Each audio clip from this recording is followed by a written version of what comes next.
الحمدللہ آج کے اس پروگرام کا عنوان ہے پی ایل ایس اکاؤنٹ۔ اعوذ باللہ من الشیطان الرجیم، بسم اللہ الرحمن الرحیم۔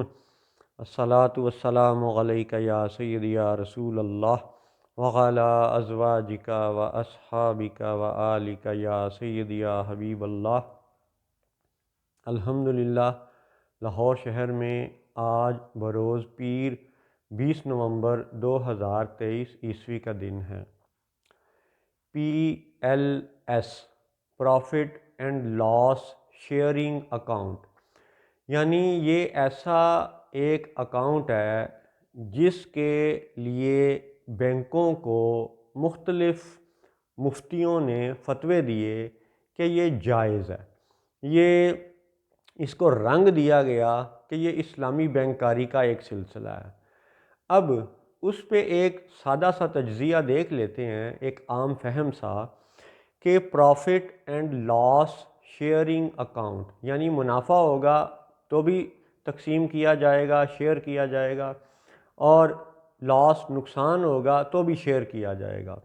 سادہ سادہ یہ سمجھ لیں کہ مثال کے طور پہ ایک شخص نے بینک میں 10 لاکھ روپے جمع کروائے اور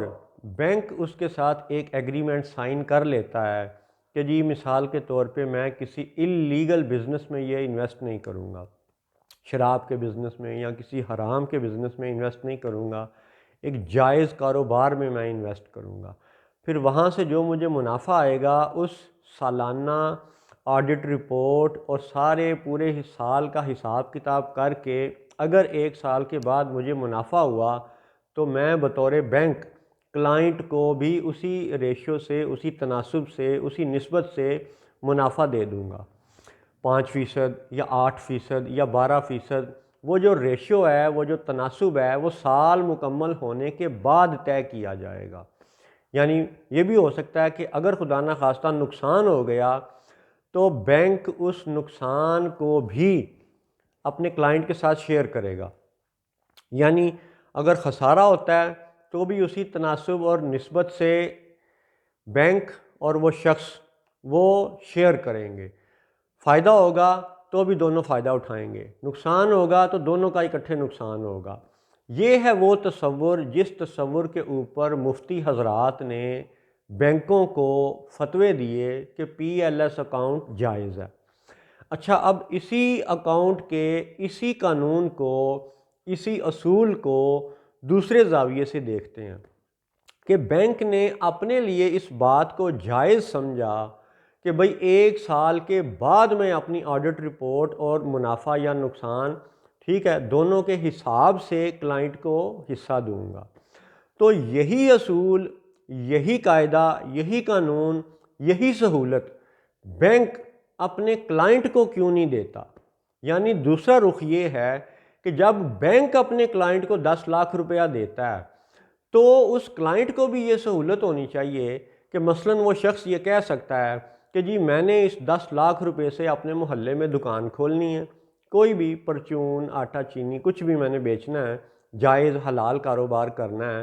تو 1 سال میں دکان چلاؤں گا، بجلی کے بل دینے کے بعد، ٹیکس دینے کے بعد، ضلعی اور وفاقی ٹیکس دینے کے بعد، سارے معاملات کرنے کے بعد اگر 1 سال کے بعد میری دکان چلتی رہی، منافع ہوا، تو میں اسی یعنی ریشیو سے، اسی تناسب سے، اسی پروپورشن سے بینک کو میں اس کا یعنی سود ادا کر دوں گا یا منافع ادا کر دوں گا۔ ایسے ہی جب بینک اپنے لیے یہ کہتا ہے کہ 1 سال بعد میں ریشیو ڈیسائیڈ کروں گا، تو یہی سہولت کلائنٹ کو بھی حاصل ہونی چاہیے کہ وہ کلائنٹ بھی یہ کہہ سکے کہ جی 1 سال میں دکان چلاؤں گا اور 1 سال کے بعد اگر مجھے منافع ہوا تو بینک کو منافع دوں گا، اور اگر نقصان ہوا تو پھر بینک میرے نقصان میں بھی اسی ریشیو سے شراکت دار ہوگا، کیونکہ یہ پی ایل ایس اکاؤنٹ چلانے والے بینکوں کا نظام ہے۔ تو سادہ مثال سے آپ کو انشاءاللہ یہ بات سمجھ آ چکی ہوگی کہ بینک جو سہولت خود لیتا ہے وہی سہولت بینک اپنے کلائنٹ کو دینے پہ تیار نہیں ہے۔ تو جب بینک اپنے کلائنٹ کو یہ سہولت دینے پہ تیار نہیں ہے تو اس حقیر کی طرف سے ان سب مفتیوں کی خدمت میں یہ عرض ہے کہ اپنے فتووں پر ایک دفعہ پھر سے غور کر لیں، تاکہ کل بروز قیامت آپ کو شرمندگی کا سامنا نہ کرنا پڑے۔ اسلام سرمایہ داری نظام کو ختم کرنے کا نام اسلام ہے، صرف نمازیں پڑھنے کا نام اسلام نہیں ہے۔ السلام علیکم ورحمۃ اللہ وبرکاتہ۔